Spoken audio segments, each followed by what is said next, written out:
Hello student, कैसे हैं आप लोग। उम्मीद करता हूं कि सही होंगे और पढ़ाई में व्यस्त होंगे। ठीक है।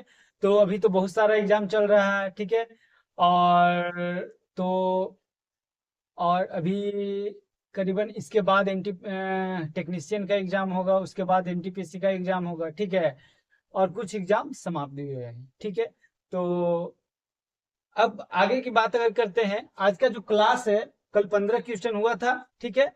और आज 16 नंबर क्वेश्चन से होगा। ठीक है। उससे पहले जो भी व्यक्ति पढ़ना चाहते हैं, ठीक है, वे यूट्यूब पर जाएंगे, @अविनाश जी मैथ वाले सर्च करेंगे और आराम से पढ़ सकते हैं। ठीक है। हम जो भी पढ़ाते हैं उसका पीडीएफ भी टेलीग्राम पर डाल देते हैं। तो टेलीग्राम आईडी भी वही @अविनाश जी मैथ वाले है। जाएंगे, आराम से पीडीएफ भी देख सकते हैं। ठीक है। तो आइए आज का क्लास शुरू करते हैं। ठीक है। तो आज का जो 16 नंबर क्वेश्चन है ये है। ठीक है। तो आइए देखते हैं इसको। बोल रहा है कि एक डीलर 63,000 रुपया प्रति ड्रॉयर की दर से 2 ड्रॉयर बेचता है। ठीक है। 63,000 रुपया प्रति ड्रॉयर, यानी कि दोनों का जो विक्रय मूल्य वो क्या बोल रहा है, सेम है, बराबर है। बोल रहा है एक पर उसे 5% का लाभ होता है और दूसरे पर 30% की हानि होती है। तो पूरे लेन देन में हानि प्रतिशत क्या है जो बोल रहा है। अब लाभ प्रतिशत रहे या हानि प्रतिशत रहे, उसके लिए हमको क्या चाहिए, क्रय मूल्य। हानि प्रतिशत निकालना हो या लाभ प्रतिशत निकालना हो, तो अगर हानि प्रतिशत निकालना हो तो हानि बटा क्रय मूल्य गुने 100। लाभ प्रतिशत निकालना, लाभ बटा क्रय मूल्य गुने 100। ठीक है। तो अगर हम बात कर लेते हैं, विक्रय मूल्य तो सेम है यहाँ। तो विक्रय मूल्य अगर सेम है तो मान लेते हैं पहला का क्रय मूल्य C1 और दूसरा वस्तु का क्रय मूल्य C2। ठीक है। तो पहला पर क्या बोल रहा, 5% का लाभ, तो विक्रय मूल्य क्या होगा, 100 तो क्रय मूल्य होता है। तो अगर मानते हैं तो 100 क्रय मूल्य मानते हैं, तो विक्रय मूल्य क्या हो जाएगा 105, तो 105%। ठीक है। यहां बात कर लेते हैं, क्या बोल रहा 30% की हानि, तो विक्रय मूल्य कितना हो जाएगा 70%। इसको काट देते हैं। ठीक है। 35 दूनी 70, 35 तिया 105। तो C1 बाई C2 क्या हो जाएगा, ये पहला वस्तु का क्रय मूल्य, ये दूसरा वस्तु का क्रय मूल्य क्या आ गया, 2/। ठीक है। रेशियो पर अभी हम लोग चल रहे हैं। ये रेशियो आया, ये विक्रयमूल क्रयमूल नहीं आया है, ये पहला वस्तु और दूसरा वस्तु का क्रयमूल का अनुपात आया है। ठीक है। अब अगर हम इसका 5% निकालते हैं, हमको क्या चाहिए, प्रॉफिट और लॉस चाहिए। ठीक है। तो अगर 2 का 5% निकालते हैं तो थोड़ा सा परेशानी होगा, लेकिन अगर इसी में हम इसको 20 इसको अगर 30 बना देते हैं, 10 से ऊपर नीचे गुना, रेशियो में किसी भी संख्या से गुना भाग कर सकते हैं, लेकिन ऊपर में अगर जिससे जितना से गुना करेंगे नीचे भी उतना ही से, तो क्या हो गया 20, क्या हो गया 30। अब बोल रहा है कि पहला वस्तु पर 5% का प्रॉफिट होता है, तो पहला वस्तु पर 5% का प्रॉफिट होगा। ठीक है। तो 5% कितना आ जाएगा, एक आ जाएगा, 1 यूनिट आ जाएगा। तो 1 यूनिट का क्या हो गया, प्रॉफिट हो गया। ठीक है। अब बोल रहा है कि दूसरा वस्तु पर 30% का लॉस हो रहा है, तो 30% निकालेंगे तो कितना आ जाएगा, 9 यूनिट आ गया। अब प्रॉफिट का मतलब प्लस और लॉस का मतलब हानि, तो ये 9 यूनिट का लॉस हो गया। ठीक है। ये प्रॉफिट हो गया। ठीक है। अब बात कर लेते हैं, अब एक यूनिट का प्रॉफिट हुआ, 9 यूनिट का लॉस हो गया, तो क्या हो जाएगा, टोटल तो लॉस ही होगा। टोटल तो लॉस ही होगा। एक अब प्लस -9 करेंगे तो कितना आ जाएगा, -8। तो माइनस चिन्ह दर्शाता है कि लॉस हुआ है। तो 8 यूनिट का क्या हो गया, 8 यूनिट का लॉस हो गया। ठीक है। तो हमको निकालना है क्या, हानि प्रतिशत। तो लॉस प्रतिशत बराबर क्या होगा, लॉस प्रतिशत लॉस बटा क्रय मूल्य। टोटल क्रय मूल्य क्या हो जाएगा, तो क्रय मूल्य की बात कर लेते हैं, 20 और 10 30। टोटल यहाँ टोटल हानि हुआ 8, तो यहाँ टोटल क्रय मूल्य हो जाएगा, तो 30 और 20 कितना हो जाएगा, 50 हो जाएगा। यहाँ टोटल हानि हो गया 8, लॉस हो गया 8, यहाँ टोटल क्रय मूल्य हो गया 50। गुने परसेंटेज निकालने के लिए 100 से गुना करते हैं। ठीक है। तो अगर हम ध्यान दें तो जो भी आंसर होगा वो 8 का मल्टीपल होगा। ठीक है। 8 का मल्टीपल होगा, तो देखते हैं 8 का मल्टीपल ये है, 8 का मल्टीपल ये नहीं है, ये नहीं है, ये नहीं है, तो ऑप्शन ए हमारा आंसर है। ठीक है। अगर ऐसे करना चाहते हैं तो ऐसे भी कर सकते हैं, 8 दूनी 16% आ गया लॉस। तो ऑप्शन ए हमारा आंसर आ जाए। ऐसे भी कर सकते हैं, तो आप चाहे कैसे भी कर सकते हैं। यहाँ आने के बाद ही मेनली रूप से निर्भर करता है कि कौन, इतना ये सब तो सबको पता रहता है, मेनली रूप से कैलकुलेशन पर ही निर्भर करता है कि आप कैसे करते हैं। जितना जल्दी करेंगे उतना जल्दी अगले क्वेश्चन पर पहुंचेंगे। ठीक है, आइए अब अगले क्वेश्चन पर चलते हैं। और हमारा अगला जो क्वेश्चन है, क्वेश्चन नंबर 16 हो गया है।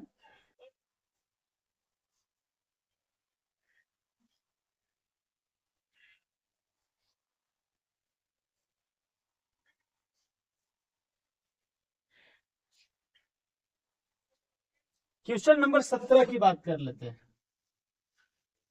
क्वेश्चन नंबर 17 क्या बोल रहा है, जब x को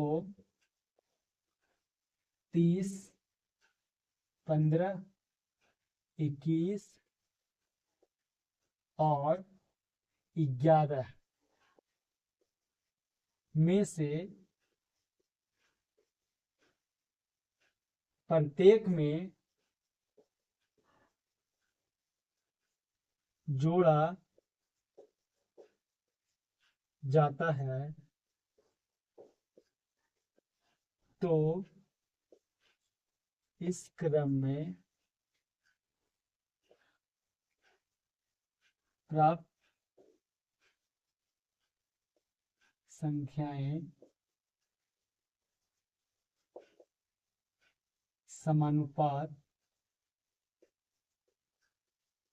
होती है। तब यदि 6x बाई 3x माइनस 9 और y ग्रेटर देन 0, तो y का मान कितना है।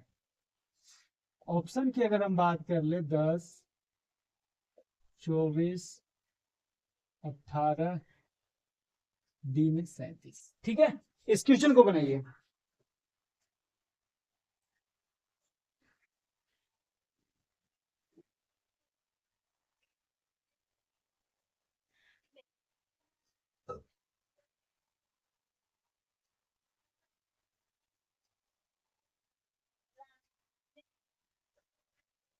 बन गया जी। जैसे कि बोल रहा है क्या, समानुपात। समानुपात का मतलब होता है सम और अनुपात। सम मतलब बराबर, अनुपात का मतलब अनुपात। जब अनुपात बराबर हो जाता है तो उसको कहते हैं समानुपात। ठीक है, तो आइए देखते हैं। बोल रहा है जब x को 30, जैसे क्या बोल रहा है, 30, 15, 21 और 11 इतना संख्या दिया। अब बोल रहा प्रत्येक में x जोड़ा जाता है, तो प्रत्येक में x जोड़ देते हैं। प्रत्येक में x जोड़ दिए, तो ये क्या हो गया, ये रेशियो हो गया, ये रेशियो हो गया। ठीक बोल रहा है। तो बोल रहा है कि प्राप्त संख्याएं समानुपात हो जाता है। तो पहले दो का अनुपात और इस दोनों का अनुपात जब बराबर हो जाएगा तो क्या हो जाता है, समानुपात हो जाएगा। तो बराबर भी लिख सकते हैं, इसको ऐसे भी सूचित किया जाता है। ठीक है, तो ऐसे हो गया। ठीक है, ये हो गया समानुपात में। इसी को ऐसे सूचित भी कर सकते हैं,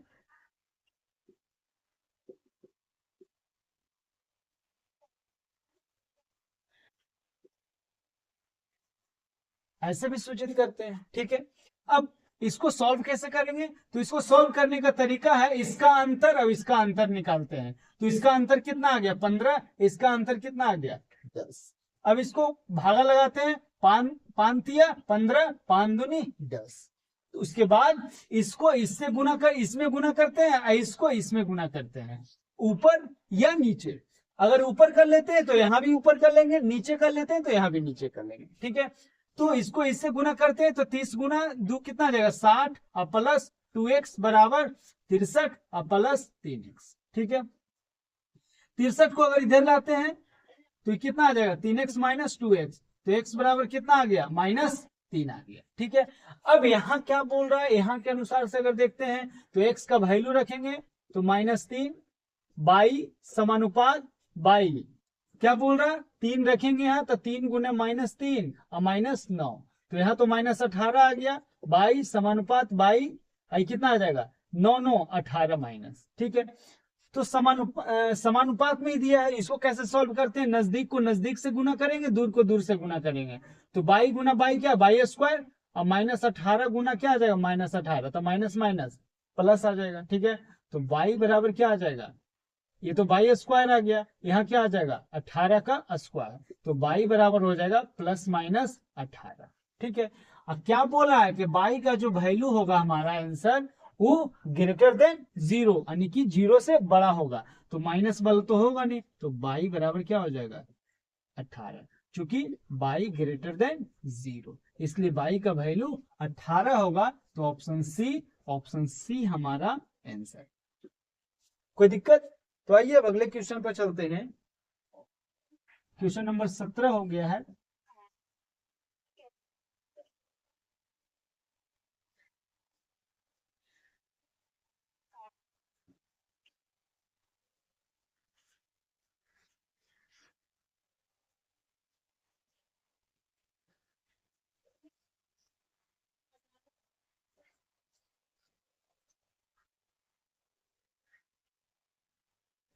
क्वेश्चन नंबर 18, यदि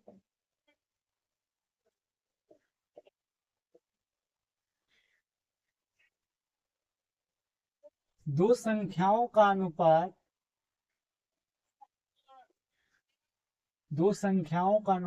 5:3 है और उनके एलसीएम और एचसीएफ का गुणनफल 135 है, तो उनके एलसीएम और एचसीएफ के व्युत्क्रमों का योग है। ऑप्शन ए बोल रहा है 16/73, बी में बोल रहा है 16/85, सी में बोल रहा है 16/45, डी में बोल रहा है 16/61, ठीक है। इसको बनाइए।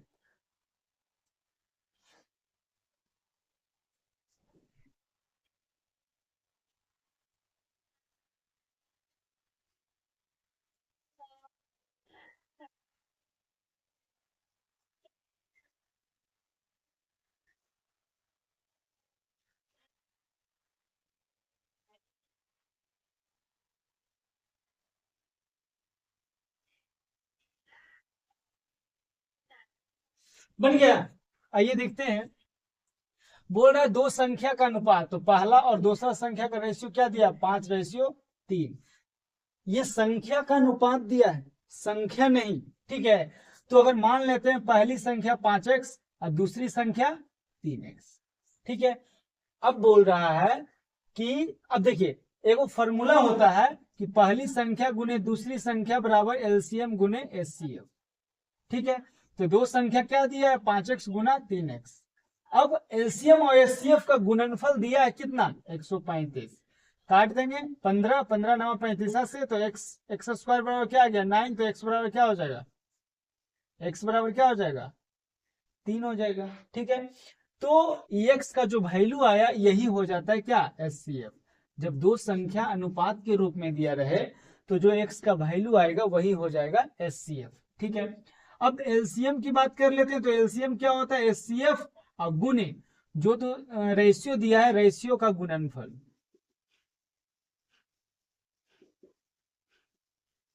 तो एचसीएफ क्या आ गया 3, रेशियो का गुणनफल क्या आ गया 5 या 15, तो एलसीएम क्या हो गया 45। क्वेश्चन पूछा क्या, व्युत्क्रमों का योग, तो 1/एचसीएफ और प्लस 1/एलसीएम। तो एचसीएफ कितना है 1/3 और एलसीएम एचसीएफ कितना 1/3, एलसीएम कितना 1/45, ठीक है। तो ये तो 45 आ गया एलसीएम, तो 3 से काटेंगे तो 15 प्लस 1 क्या आ गया 16/45, कहाँ है ऑप्शन सी, तो ऑप्शन सी हमारा आंसर आ जाएगा। बस। आइए आगे चलते हैं अगले क्वेश्चन पे।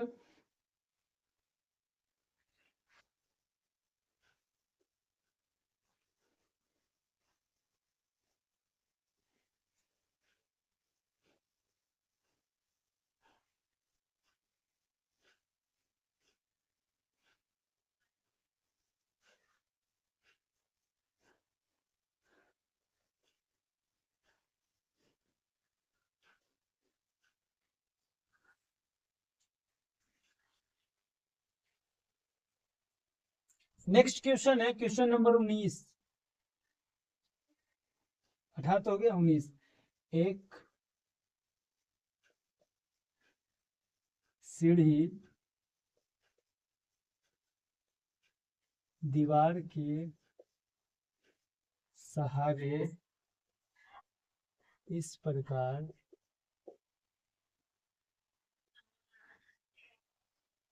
झुकी हुई है कि क्षैतिज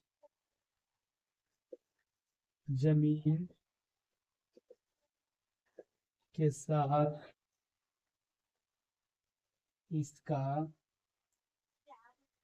कोण थीटा है, जहाँ tan थीटा बराबर 15/r। यदि सीढ़ी के शीर्ष सीढ़ी का शीर्ष की दीवार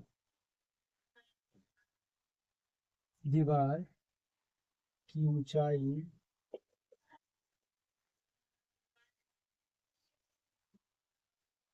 ऊंचाई 30 मीटर, तो सीढ़ी के पास से दीवार से दूरी मीटर में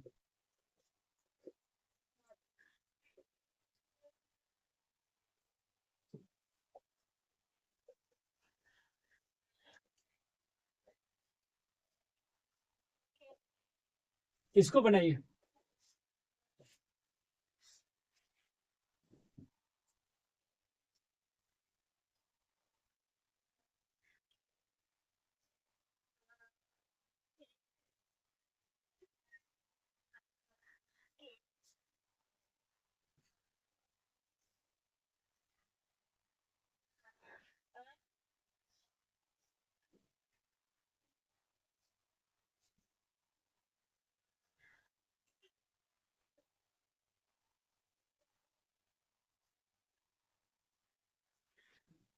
बन गया जी।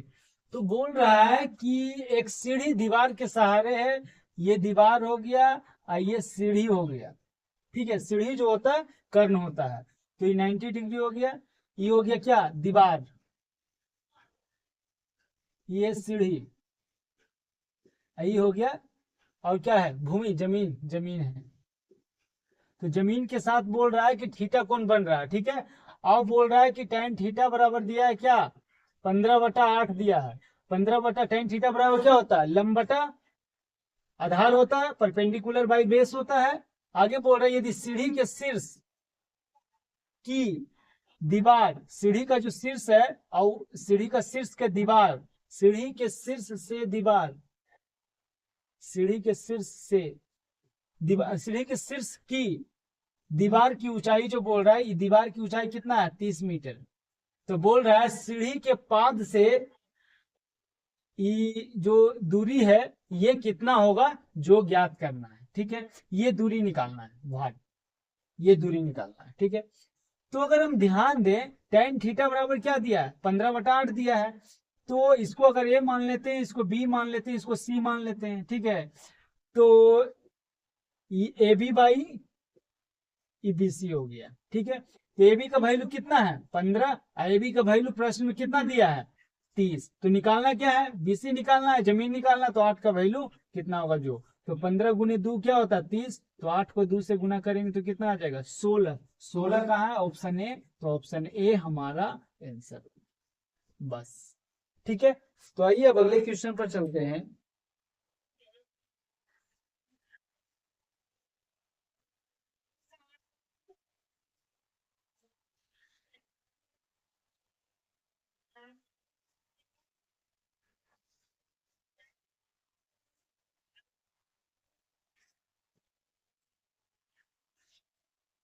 क्वेश्चन नंबर 20 की बात कर लेते हैं। क्वेश्चन नंबर 20 क्या है, किसी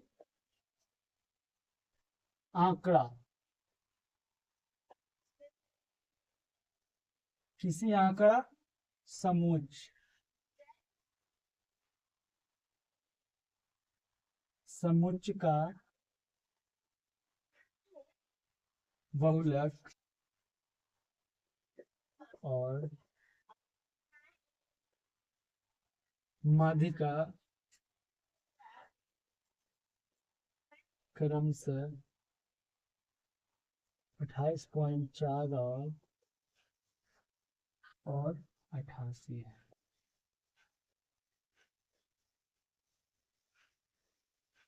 आंकड़ा समुच्चय का माध्य क्या,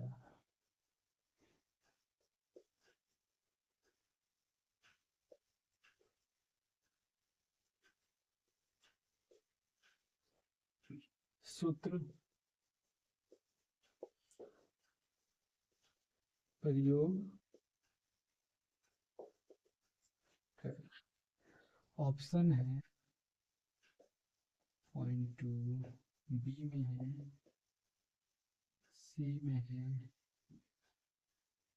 डी में है। इस क्वेश्चन को बनाइए।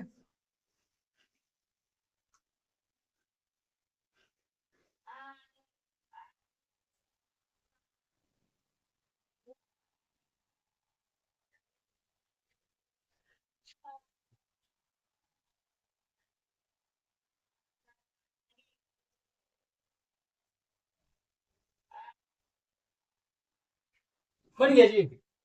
तो आइए देखते हैं, इसका एक फार्मूला होता है कि बहुलक बराबर 3 माध्यिका, 3 माध्यिका माइनस 2 माध्य। इसका ये, इस फार्मूला पर आजकल बहुत क्वेश्चन पूछा जा रहा है। ठीक है, तो बहुलक क्या दिया है 28.4, माध्यिका कितना है, माध्यिका दिया है 88, तो माध्य पूछा है। ठीक है, ये पूछा है। अगर हम ध्यान दें ऑप्शन पर भी अगर चेक करते हैं तो लास्ट में, लास्ट डिजिट सबका लास्ट जो डिजिट है वह ये दोनों का अलग है, सिर्फ ये दोनों का सेम है। अगर अगर लास्ट डिजिट 2 आएगा तो बनाना मुश्किल हो जाएगा। क्यों, क्योंकि ये दोनों का जो लास्ट डिजिट है वो सेम है। अगर लास्ट डिजिट 2 आएगा तो आंसर नहीं निकल पाएगा, लेकिन अगर 2 को छोड़कर कुछ आएगा तो आंसर बन सकता है। ठीक है, तो उस स्थिति में ज्यादातर प्रयास कीजिएगा कि डायरेक्ट ही बना ले। ठीक है, जैसे बन रहा है जैसे बना लेंगे। अगर लास्ट डिजिट पे एक बार चेक कर सकते तो चेक कर लेंगे। ठीक है, दोनों बात संभव है। तो अगर हम बात कर लेते हैं 2 से अगर काटते हैं तो ये 44 बार में कट गया, आई 14.2 आ गया। ठीक है, तो माध्य बराबर क्या आ जाएगा, तो माध्य बराबर आ जाएगा, इसको इधर ले आएंगे, इसको इधर ले आएंगे, तो 3 गुना 44 और माइनस 14.2। ठीक है, तो 4 के 12 2 बाकी है, 4 के 12 1 13 132 माइनस 14.2 आ गया।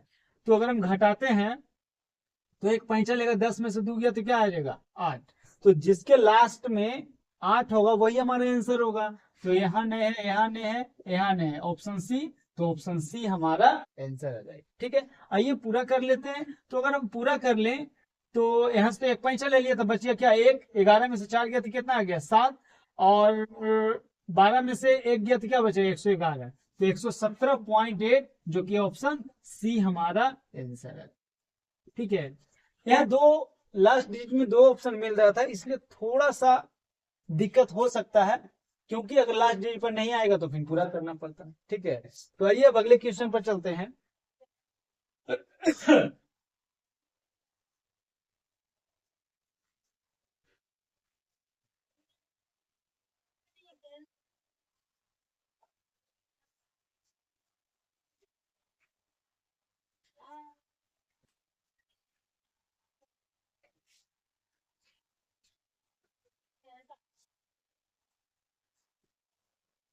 क्वेश्चन नंबर 21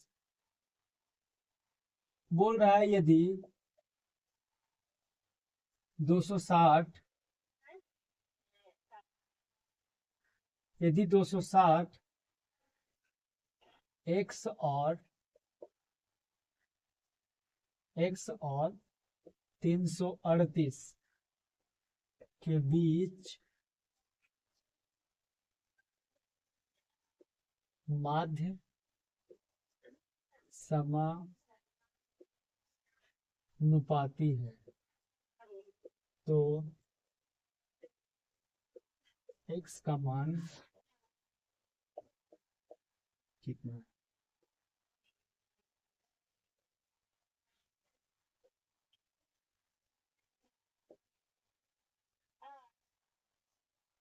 इसको बनाइए।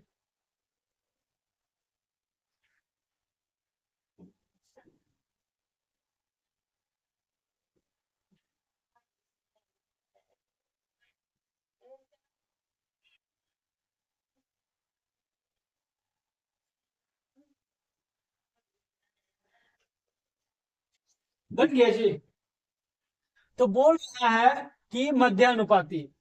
मध्यानुपाती क्या होता है? जब दो अनुपात बराबर हो जाए तो उसको कहते हैं मध्यानुपाती। ठीक है, फिर भी आइए देखते हैं। बोल रहा है मध्यानुपाती, तो मान लेते हैं कि ए और बी दो संख्या है। ठीक है, और इसके बीच का अब देखिए, चूंकि मध्य में है तो मध्य में कोई संख्या होगा, वो निकालना है। जैसे दो संख्या दिया है, यहाँ तो दो संख्या दिया है, और उसके बाद मध्यानुपात क्या दिया है? 260। तो मान लेते हैं ये दोनों के बीच जो मध्यानुपात है वह x है। ठीक है, तो वही x का वैल्यू निकालना है।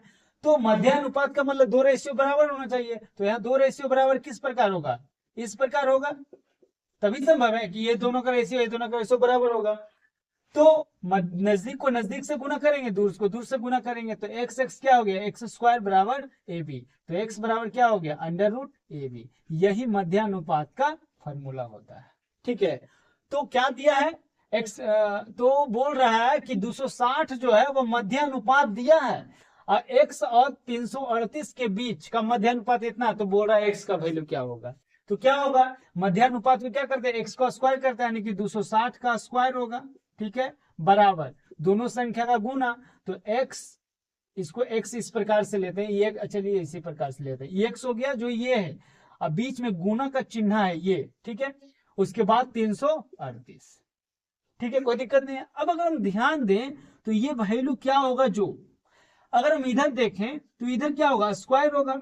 अब स्क्वायर होगा तो यहाँ तो एक जीरो है, एक जीरो है, इसका मतलब स्क्वायर करेंगे तो दो जीरो आ जाएगा। दो जीरो आने का मतलब आंसर जो होगा इधर 25 का मल्टीपल होगा। अगर इधर 25 का मल्टीपल है तो इधर भी 25 का मल्टीपल होगा, तब तो दोनों बराबर होगा। तो इसमें तो 5 है ही नहीं जी। इसका मतलब है कि एक्स का जो भी वैल्यू होगा वो 25 का मल्टीपल होगा। ठीक है, एक्स का जो भी वैल्यू होगा वो 25 का मल्टीपल होगा। तो यहाँ ने है, यहाँ ने है, यहाँ ने है, ऑप्शन बी। तो ऑप्शन बी हमारा आंसर। ठीक है, आइए अब अगले क्वेश्चन पर चलते हैं।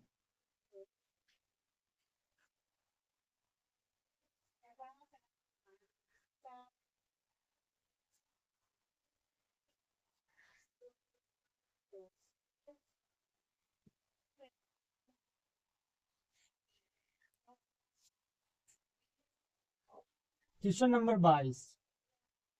22 क्या बोल रहा है? सलील के वेतन में पहले 15% की कमी की गई, और बाद में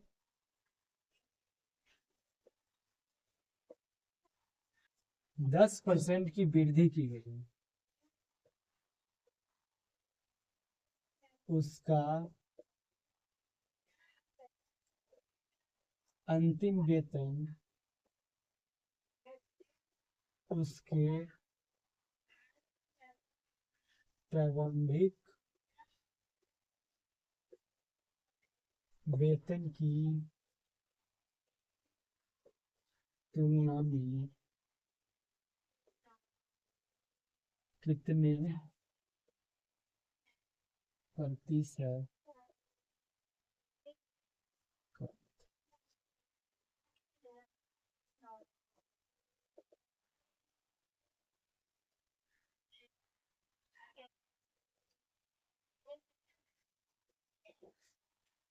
ठीक है, इसको बनाइए।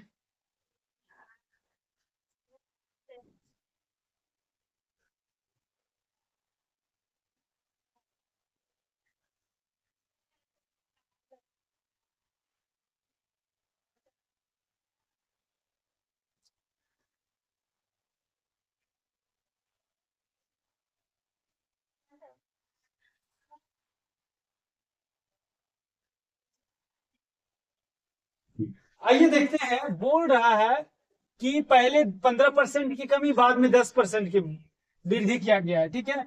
तो उसका बोल रहा है अंतिम वेतन उसके प्रारंभिक वेतन की तुलना में कितना प्रतिशत कम था, ठीक है। तो इसको इस प्रकार से बना सकते हैं, पहले क्या बोल रहा है, X% में कमी, ठीक है, और उसके बाद बोल रहा है X% 22% में वृद्धि। तो इसका जो होता है, क्या होता है, -X plus by minus x by बटा 100, ठीक है।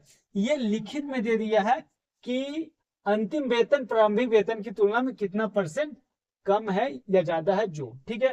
तो आइए देखते हैं क्या बोल रहा है, 15% की कमी बोल रहा है, उसके बाद 10% की वृद्धि बोल रहा है, फिर 15 गुना 10 बटा क्या हो जाएगा, 100 होगा। यही जो आंसर आएगा वही होगा, कमी।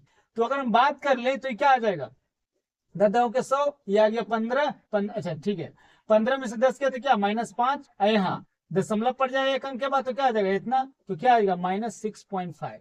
तो बोल रहा है कि उसका अंतिम वेतन उसके प्रारंभिक वेतन की तुलना में कितने प्रतिशत कम था, ये तो माइनस में आया, इसका मतलब कमी है, तो 6.5% की कमी होगा, ठीक है। कहाँ है, ऑप्शन ए में है, तो ऑप्शन ए हमारा आंसर, बस, ठीक है। आइए अब अगले क्वेश्चन पर चलते हैं।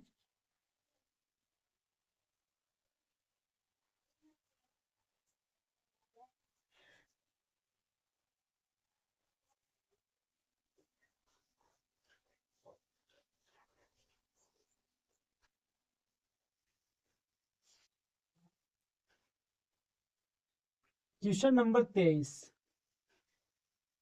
क्वेश्चन नंबर 23 क्या बोल रहा है कि दो सन पूरक कोनों में से बड़ा कोण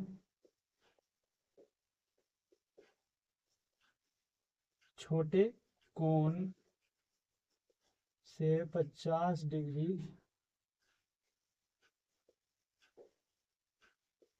अधिक है, छोटा कोण डिग्री में छोटा कोण है, कितना, जो बताना है, 56, 67, 65, 75, सब डिग्री में है, इसको बनाइए।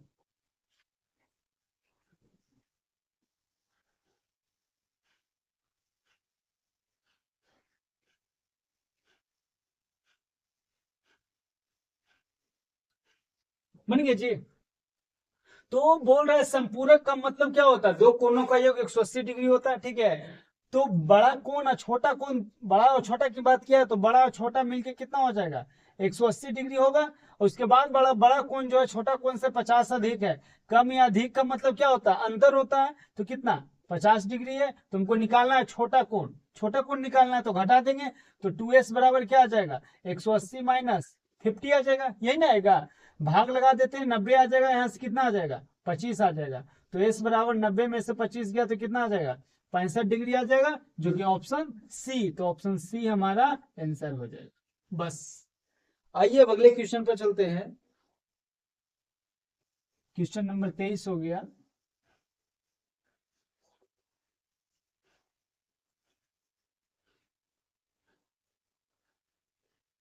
क्वेश्चन नंबर 24 की बात कर लेते हैं। क्वेश्चन नंबर 24 क्या है? क्वेश्चन नंबर 24 बोल रहा है कि एक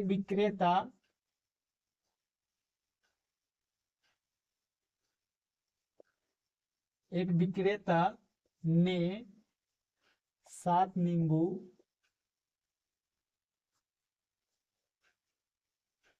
1 रुपया में खरीदे। 75% लाभ प्राप्त करने के लिए उसे 1 रुपया में कितने नींबू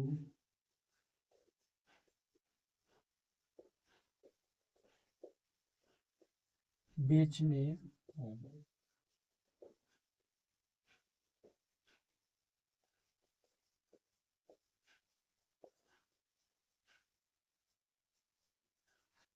इसको बनाइए।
बन गया जी।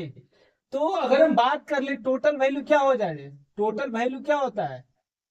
टोटल VL टोटल वैल्यू क्या होता है? एक पीस का कीमत गुने संख्या, यही होता है। ठीक है, कीमत क्या बोल रहा है? कीमत तो यहाँ एक विक्रेता ने 7 नींबू 1 रुपया में खरीदा तथा 75% लाभ प्राप्त करने के लिए 1 रुपया में कितना नींबू बेचेगा, जो यानी कि टोटल वैल्यू तो सेम बोल रहा है। ठीक है, तो क्या बोल रहा है? मूल्य वैल्यू क्या बोल रहा है? तो वैल्यू देल है, वैल्यू क्या दिया है? CP और SP। ठीक है, 75%, तो शुरू में 100 होगा तो क्या हो जाएगा? ये 175 हो जाएगा। ठीक है, तो संख्या क्या आ जाएगा? तो संख्या क्या आ जाएगा? संख्या 175, आई कितना आ जाएगा? 100, तो 25 सते 75 से 25 100 आ जाएगा। ठीक है, तो अब बोल रहा है कि वैल्यू क्या था? क्रयमूल अभिक्रयमूल तो दोनों सेम था, यहां भी अगर कर लेंगे तो क्या 25 और 100, 25 सते 75 से। ठीक है, तो यहाँ 1 रुपया में कितना नींबू खरीद रहा था? तो 1 रुपया में 7 नींबू खरीद रहा था। ठीक है, और तो 1 रुपया में कितना नींबू बेचेगा? तो 1 रुपया में 4 नींबू बेचेगा, जो कि ऑप्शन सी, तो ऑप्शन सी हमारा आंसर हो जाएगा। ठीक है, वही ना था, संख्या निकालना था। यहाँ तो वैल्यू क्या, जितना खरीद रहा है उतना सेम ही है। ठीक है, तो 1 रुपया में कितना नींबू बेचेगा, जो। ठीक है, तो कितना आ गया? 7 नींबू यहाँ बोल रहा था खरीद रहा है, तो यहाँ कितना नींबू बेचेगा? 4 नींबू बेचेगा। या फिर ऐसे भी, ठीक है, इतना ही रह देते हैं। ठीक है, आइए अब अगले क्वेश्चन पर चलते हैं। या फिर ऐसे भी कर सकते हैं कि एक पीस क्या हो जाएगा? एक पीस जो होता है मूल्य बटा संख्या।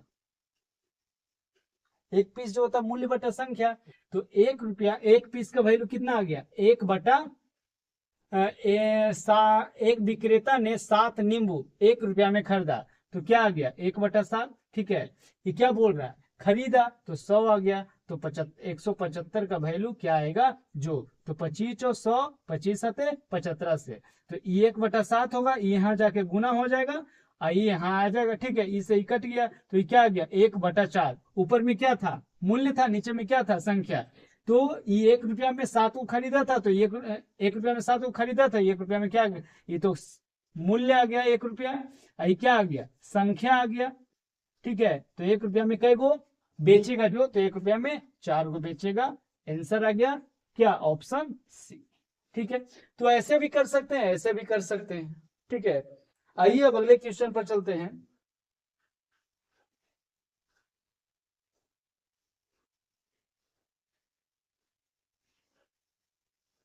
यहाँ प्राइस सेम था, 728, 728 तो सेम ही था।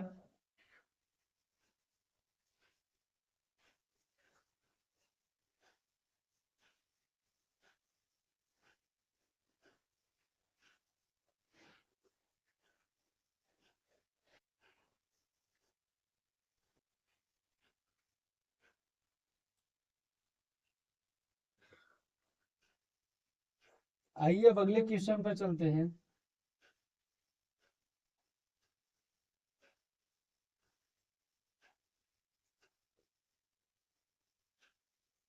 Question number 25।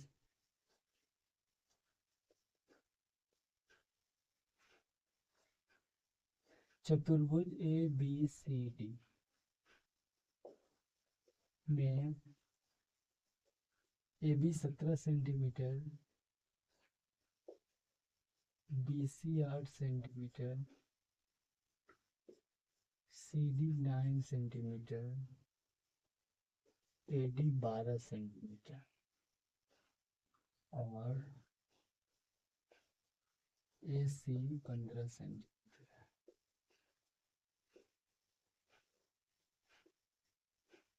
चतुर्भुज का क्षेत्रफल सेंटीमीटर स्क्वायर में कितना है।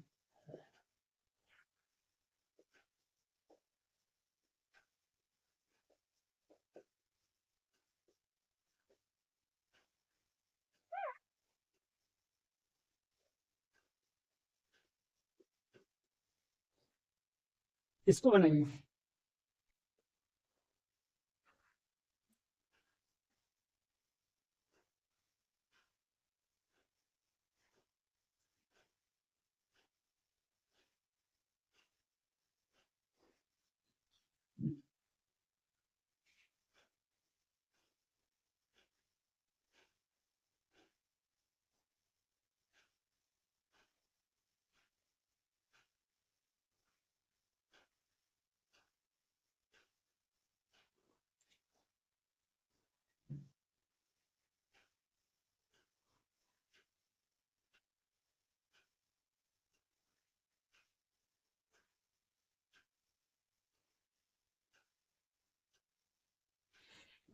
तो आइए देखते हैं, बोल रहा है कि चतुर्भुज की बात कर रहा है। ठीक है, तो चतुर्भुज की अगर बात कर रहा है तो आइए देखते हैं।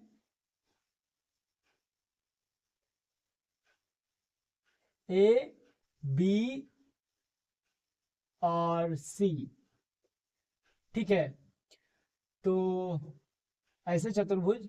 अच्छा, एक चीज और अगर ध्यान दें, एक चीज और ध्यान दें, तो यहाँ देखते हैं 17 और यहाँ 8 और यहाँ 15 है, तो 8, 15, 17 त्रिकोण समकोण त्रिभुज बन रहा है, और यहाँ 9, 12, 15 ये भी समकोण त्रिभुज बन रहा है। इसका मतलब 2 गो समकोण त्रिभुज बन रहा है। ठीक है, तो अगर हम ध्यान दें तो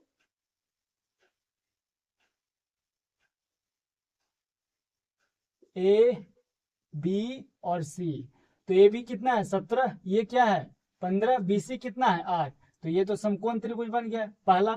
हमको क्या चाहिए, चतुर्भुज चाहिए।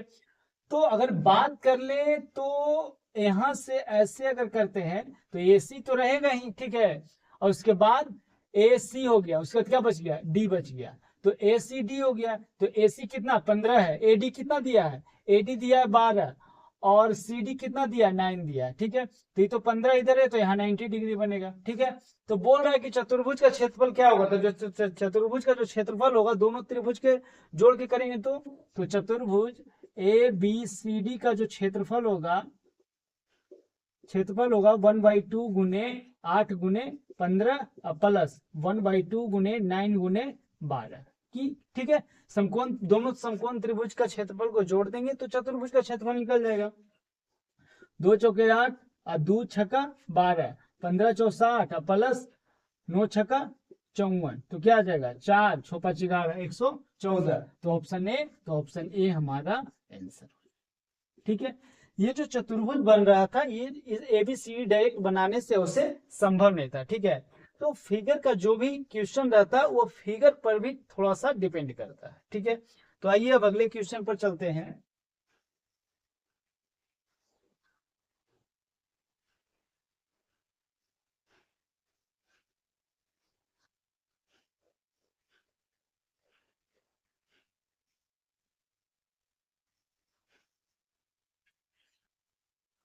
क्वेश्चन नंबर 26, पहली 14 पूर्ण संख्याओं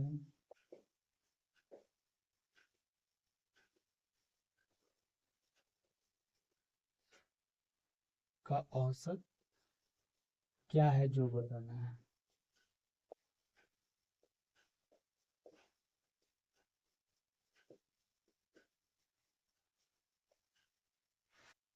इसको बनाइए।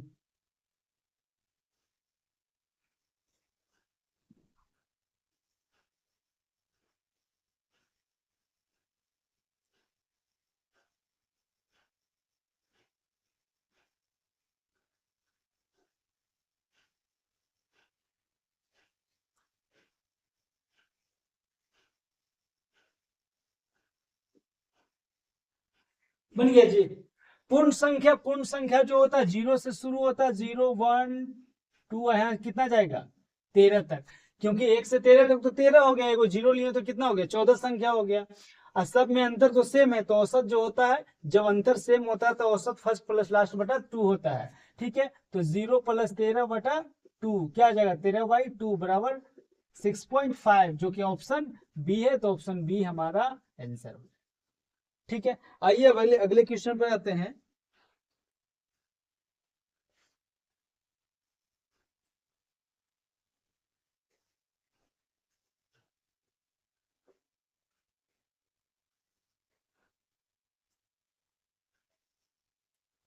क्वेश्चन नंबर 26 हो गया।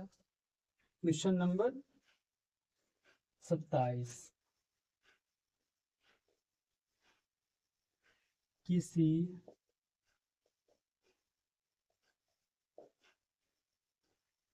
निश्चित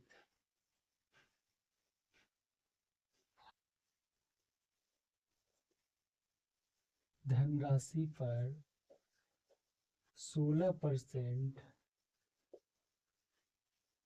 वार्षिक दर से 2 वर्षों के लिए सीआई वार्षिक रूप से संयोजित और एसआई के बीच अंतर 797 रुपया है। धनराशि याद कीजिए। निकटतम पूर्णांक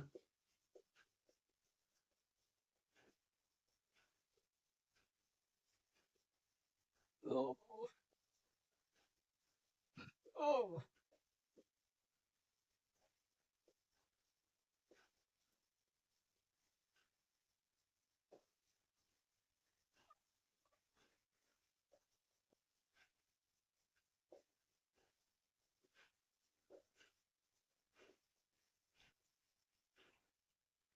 बनाइए इसको।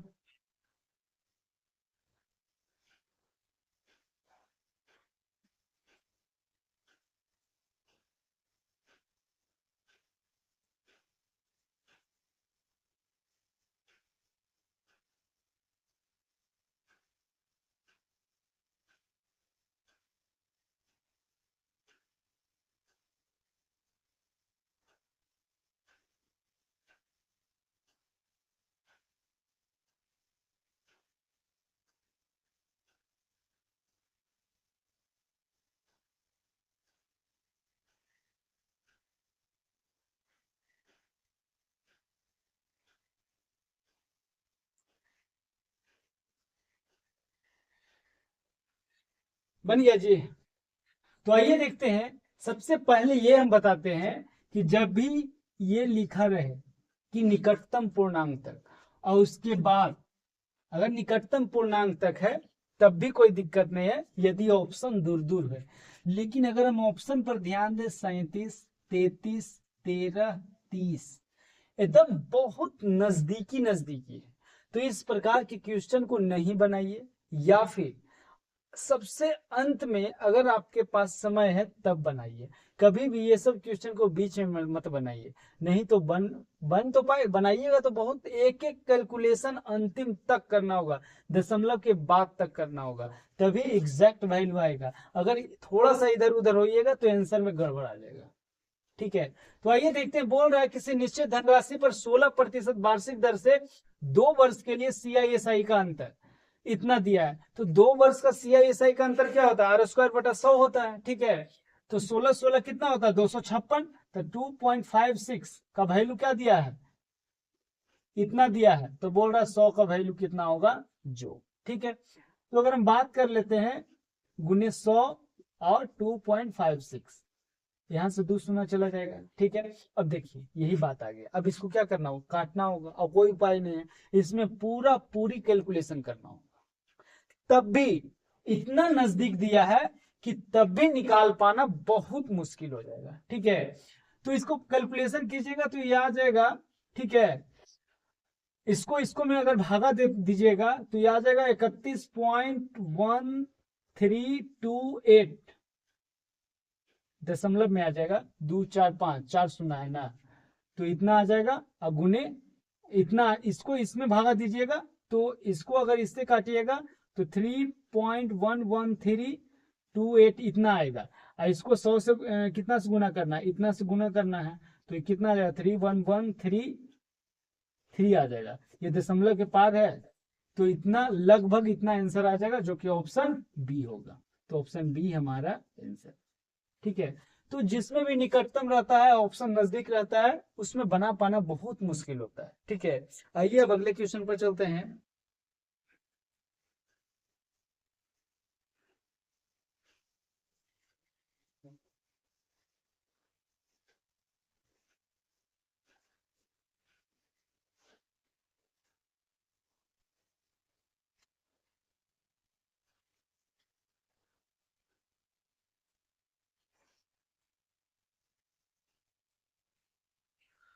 Question number 28। एक गोले पृष्ठीय क्षेत्रफल ज्ञात कीजिए जिसका व्यास 98 सेंटीमीटर है। ऑप्शन दिया है 29256 सेंटीमीटर स्क्वायर, 3284 सेंटीमीटर स्क्वायर, सी में 39204 सेंटीमीटर स्क्वायर, डी में 301 84 सेंटीमीटर। ठीक है, इसको बनाइए।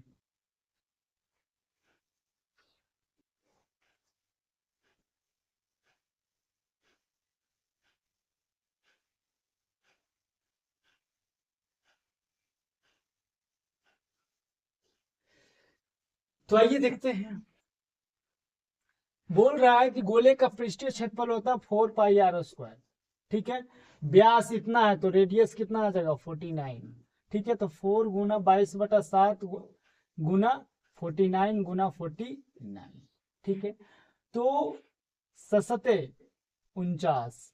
ठीक है, तो अगर हम लास्ट लास्ट डिजिट से, हालांकि होगा तो नहीं, लेकिन एक ऑप्शन इसमें हट सकता है। ठीक है, तो 963 का मतलब कितना, 3 दूनी 6 का मतलब कितना आ जाएगा 6, और 6 24 का मतलब लास्ट डिजिट क्या आएगा, तो लास्ट डिजिट जो होगा वो कितना होगा 4। तो लास्ट डिजिट 4 ये तीनों में है, तो ये ऑप्शन आंसर में होगा। ठीक है, तो ऑप्शन ए हमारा आंसर नहीं होगा। अब चूंकि यहाँ 11 है तो 11 का मल्टीपल देखते हैं। तो 11 का मल्टीपल अगर हम चेक करते हैं तो 3 2 5 4 9 8 3 11, ये तो कटेगा नहीं 11 से। यहाँ बात कर लेते हैं 3 2 6 3 2 5 5 4 9, यहाँ भी आ रहा 9, तो 9 से 9 घटेगा 0, 11 से कटेगा। यहाँ 4 4 8 8 8, यहाँ भी कटेगा, तो ये दोनों 11 से कट रहा है। अब चूंकि 7 से कट गया तो आंसर 7 का भी मल्टीपल यहाँ दिया है, तो 7 का भी मल्टीपल चेक करते हैं। 7 का अगर मल्टीपल चेक करते हैं तो कौन बच गया, ये दोनों ऑप्शन बच गया है। ठीक है, तो यहाँ अगर बात कर लेते हैं 7 28 2 बच गया, 7 21 ये कट गया, और बरसते 84 ये तो 7 से कट रहा है। यहाँ आते हैं 7 5 35, कितना बच गया 4, 7 6 42, लेकिन ये 7 से नहीं कट रहा है, तो ये 7 से नहीं कट रहा, ऑप्शन डी। तो ऑप्शन डी हमारा आंसर है। ठीक है, 11 का मल्टीपल का कौन नहीं आया था जी, 11 का मल्टीपल ऑप्शन बी नहीं आया था। 7 का मल्टीपल में सी नहीं आया था, तो ऑप्शन डी हमारा आंसर है। ठीक है, तो सबसे पहले लास्ट डिजिट से चले। क्यों, क्योंकि गुना करना थोड़ा सा, 49 को 22 से गुना करना, फिर 4 से गुना करना, फिर 7 से गुना करना, ये मुश्किल था, इसलिए सबसे पहले लास्ट डिजिट्स किए तो एक ऑप्शन कट गया। फिर 11 का मल्टीपल तो ऑप्शन बी हट गया, उसके बाद 7 का मल्टीपल किए तो सी नहीं हटा, तो ऑप्शन डी हमारा आंसर हो गया। ठीक है, आइए अब अगले क्वेश्चन पर चलते हैं।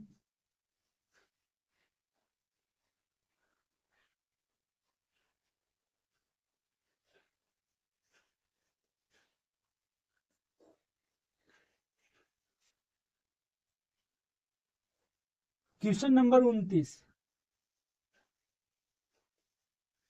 3/8 1/8 5/16 2/8 -2 का मान क्या है। जो ऑप्शन ए की बात कर लेते हैं 13/16 माइनस में, बी की बात कर लेते हैं 23/16, सी की बात कर लेते हैं 21/16। ठीक है, इसको बनाइए।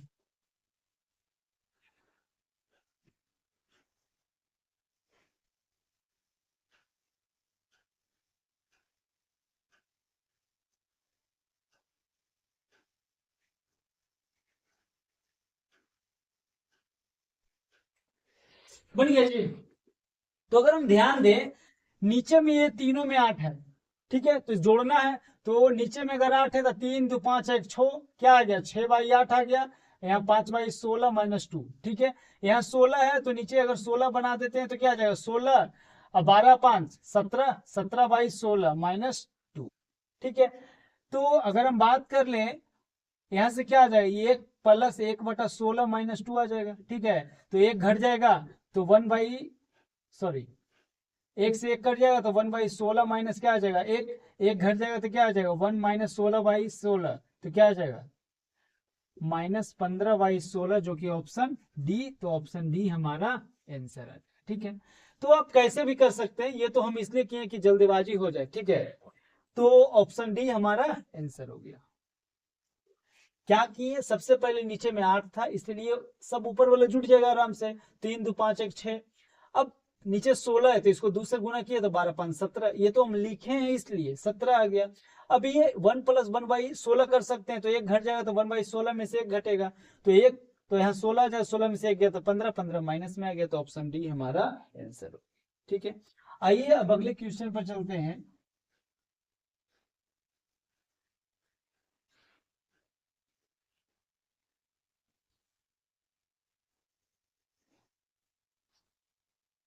Question number 30।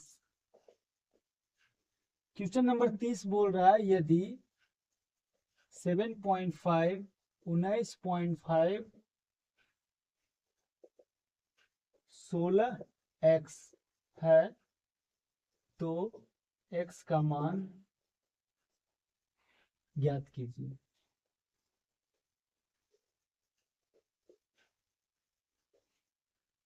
ऑप्शन ए है 416 411 451 394।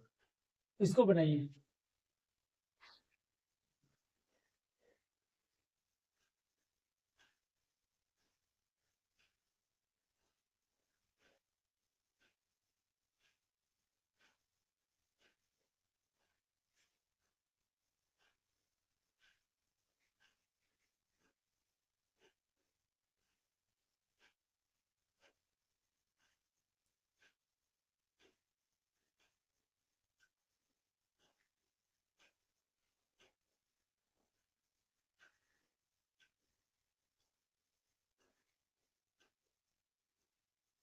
बन गया जी।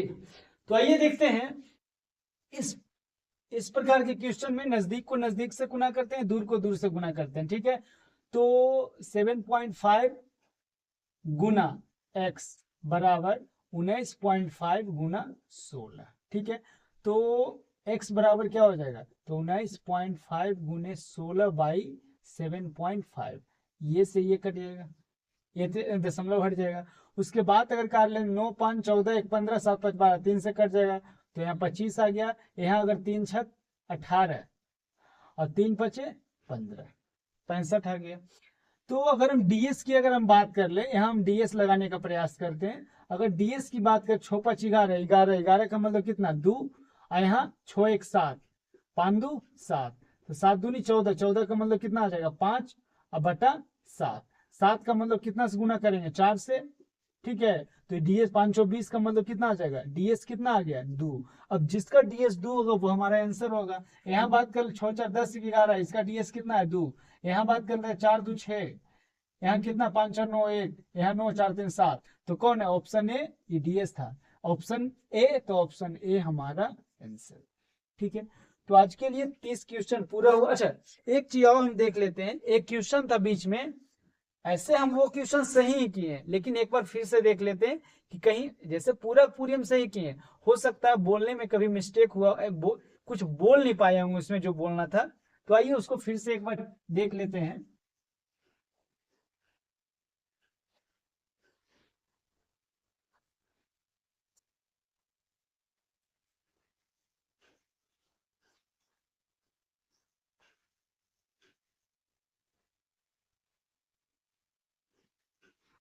हाँ, क्वेश्चन नंबर 24।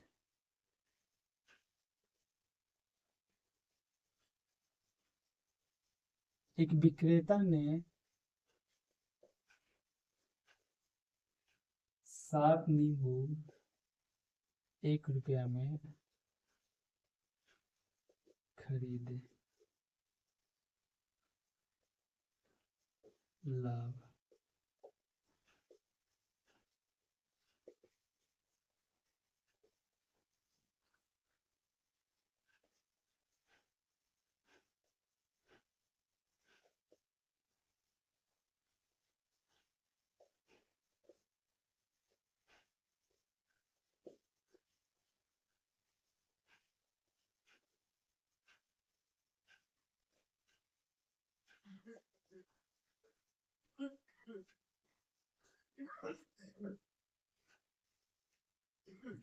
तो आइए देखते हैं, बोल रहा है कि 1 रुपया में 7 नींबू खरीदा है।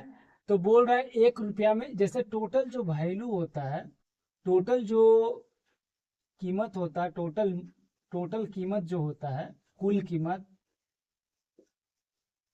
कुल कीमत जो होता है टोटल वस्तु, कुल वस्तु की संख्या और गुने एक वस्तु की कीमत, एक वस्तु की कीमत, यही होता है टोटल कीमत जो होगा कुल वस्तु की संख्या और गुने एक वस्तु की कीमत। ठीक है, तो अब बोल रहा है, अच्छा एक चीज और भी होता है कि एक पीस जो होता है, एक पीस जो होता है कीमत बटा संख्या, ऐसे होता है। ठीक है, तो आइए अब देखते हैं, बोल रहा है कि 75% का लाभ हो रहा है। ठीक है, तो 75% का लाभ हो रहा है, तो क्रयमूल और विक्रयमूल की अगर हम बात कर लें तो 100, ये कितना हो गया 175, ये कीमत है, मूल्य है। टोटल कीमत तो सेम है, जैसे देखते हैं 1 रुपया में खरीद रहा है, ठीक है, और 1 ही रुपया में उसको बेचना भी है। ठीक है, तो 1 रुपया में खरीद रहा है, 1 ही रुपया में बेचना है, तो टोटल कीमत तो सेम है। ठीक है, तो मूल्य अगर बात कर लेते हैं, यहाँ क्या दिया है 75% का लाभ हो रहा है, तो 100 रुपया में अगर खरीदेगा तो 175 रुपया में बेचेगा। ठीक है, यहाँ जो बोल रहा है 1 रुपया, ये जो 1 रुपया दिया है ये टोटल कीमत है। ठीक है, ये जो मूल्य है ये क्या है, एक वस्तु की कीमत है।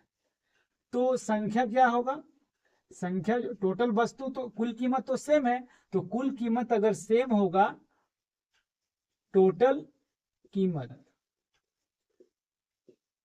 सेम है। ठीक है, तो संख्या का मतलब नंबर और कीमत का मतलब प्राइस। ठीक है, तो टोटल कीमत अगर सेम है तो प्राइस जो होगा 1 बटा संख्या का, और संख्या जो होगा 1 बटा प्राइस का। ठीक है, तो एक वस्तु का कीमत क्या दिया, जो लाभ प्रतिशत जो देता है वह एक वस्तु का कीमत होता है। तो अगर क्रयमूल्य 100 से 175 हो गया जैसे बोल रहा है, तो संख्या क्या हो जाएगा 175 से 100 हो जाएगा। ठीक है, अगर इसको काटते हैं तो 25 सत्ते 75 से 25 जो 100, अगर यहाँ देखते हैं तो ये क्या आ गया 700। टोटल प्राइस की अगर बात करते हैं 700, यहाँ टोटल करेंगे तो यहाँ भी क्या आ जाएगा, टोटल आ जाएगा 700।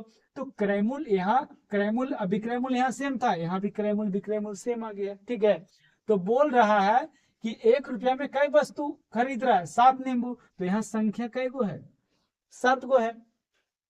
तो 1 रुपया में 7 को खरीद रहा है, तो इसको 1 से गुना कर देंगे तो निश्चित संख्या आ गया, इसको भी 1 से गुना कर देंगे तो निश्चित संख्या आ गया। तो ये संख्या क्या आ गया 7, ये संख्या क्या आ गया 4। ये जो था वो रेशियो था, अब ये निश्चित हो गया। तो बोल रहा है 1 रुपया में 7 वो खरीद रहा है। ठीक है, यहाँ टोटल कीमत सेम है। ठीक है, यहाँ भी टोटल कीमत सेम है, तो कई वस्तु खरीद रहा है 7, तो बोल रहा है कई वस्तु बेचेगा तो 4। तो ऑप्शन सी हमारा आंसर। ठीक है, फिर से आइए बताते हैं, जैसे कुल कीमत जो होता है कुल वस्तु की संख्या गुने एक वस्तु की कीमत। ठीक है, अब बोल रहा है, यहाँ जो बोल रहा है कि 1 रुपया में 7 वो खरीदता है, 75% लाभ प्राप्त करने के लिए 1 रुपया में कितना नींबू बेचेगा। तो यहाँ टोटल कीमत कितना है 1 रुपया, यहाँ टोटल कीमत कितना है 1 रुपया, अन्य की टोटल कीमत क्या है सेम है। तो जब टोटल कीमत सेम होगा तो संख्या जो होगा और एक वस्तु का कीमत, तो टोटल कीमत सेम होगा तो प्राइस जो होगा संख्या का उल्टा और संख्या जो होगा प्राइस का उल्टा। ठीक है, अब बात कर लेते हैं एक वस्तु की कीमत का। तो ये परसेंटेज तो दिया होता है एक वस्तु का कीमत, तो क्रयमूल्य 100 से क्या हो गया 175, तो संख्या 175 से क्या हो जाएगा 100, इसको काटेंगे 7, यहाँ कितना आ गया 4। अब टोटल कीमत की बात कर लेते हैं, तो मूल गुने संख्या 700, यहाँ भी 700, तो टोटल जो प्रश्न में बोल रहा था टोटल तो सेम है, टोटल कीमत तो सेम है। ठीक है, अब बात कर रहे हैं यहाँ क्या आ गया 7:4, लेकिन यहाँ क्या कर रहा खरीद कितना रहा 7, तो 7 को 1 से गुना करेंगे तो 7 आ जाएगा। तो यहाँ अगर 1 से ये तो था रेशियो में था, इसको 1 से जब गुना किए तो ये निश्चित हो गया। तो ये 7 वस्तु खरीद रहा है। ठीक है, तो कई वस्तु बेच रहा है 4, तो ऑप्शन सी हमारा आंसर हो गया। इसी को ऐसे भी बना सकते हैं, ये जो हम दूसरा बताए हैं उसी पर, जैसे कीमत कितना था 1 रुपया, अब वस्तु कितना था 7, तो इतना वस्तु हम क्या किए खरीदे, तो क्रयमूल 75% का लाभ हुआ था, क्रयमूल 100 में 1/7, ये यहाँ क्रयमूल कितना है 100, हम माने हैं 100, और यहाँ क्रयमूल कितना आ गया 1/7। क्यों? क्योंकि मूल्य ऊपर संख्या नीचे, तो क्रयमूल आ गया। अब बात कर लेते हैं 175, 75% का लाभ हो गया तो विक्रयमूल 175 हो जाएगा। तो 175 तो 1/7 गुना 175/100, 25 सते 75 से 25 चौ 100, 7 से 7 कट गया, तो ये क्या आ जाएगा 1/4। ऊपर में क्या था मूल्य था, ये क्या आ गया संख्या, क्योंकि हम यहाँ बताए थे कीमत एक पीस क्या होगा कीमत बटा संख्या आ गया। अब देखिए ये क्या था, ये सीपी था, तो इधर भी सी, ये क्रयमूल है, और यहाँ भी 7 नींबू 1 रुपया में खरीदता है, तो 1/7 क्या हो गया क्रयमूल हो गया। तो क्रयमूल का तुलना क्रयमूल से विक्रयमूल निकाल लें, यानी कि बेचें, तो क्या आ गया 1 रुपया में कै को बेचा, यहाँ 1 रुपया में 7 को बेच रहा था, ठीक है, यहाँ 1 रुपया में क्या आया 4 को बेचा, तो संख्या 4 आया, तो 1 रुपया में 4 को बेचा, तो ऑप्शन सी हमारा आंसर है, ठीक है। तो इस पर अब पिछला बार क्या हुआ था, हम ये नहीं बोल पाए थे, हो सकता है मिस्टेक से, कि यहाँ कीमत जैसे हम बनाए थे सब कुछ सही था, बस यही नहीं बोल पाए थे कि 7 गुना 100 700 और 175 गुना 4 700, क्रयमूल अभिक्रयमूल से में, यहाँ विक्रयमूल से में, तो यहाँ 7 को खरीदा है तो 4 को बेचा है, ठीक है। तो इस पर हालांकि वो भी सही था ये भी सही है, बना बनाया सब कुछ सही है, सिर्फ हम बोल नहीं पाए होंगे, ठीक है। तो इस प्रकार से जो RRB NTPC graduate level CBT 1 held on 5 June 2025 shift first math का जो टोटल 30 क्वेश्चन था वो कंप्लीट हो गया, ठीक है। हम कल यही शिफ्ट का रीजनिंग का क्वेश्चन लाएंगे, ठीक है। तो कल मिलते हैं हम लोग रीजनिंग क्वेश्चन के साथ, तब तक के लिए धन्यवाद।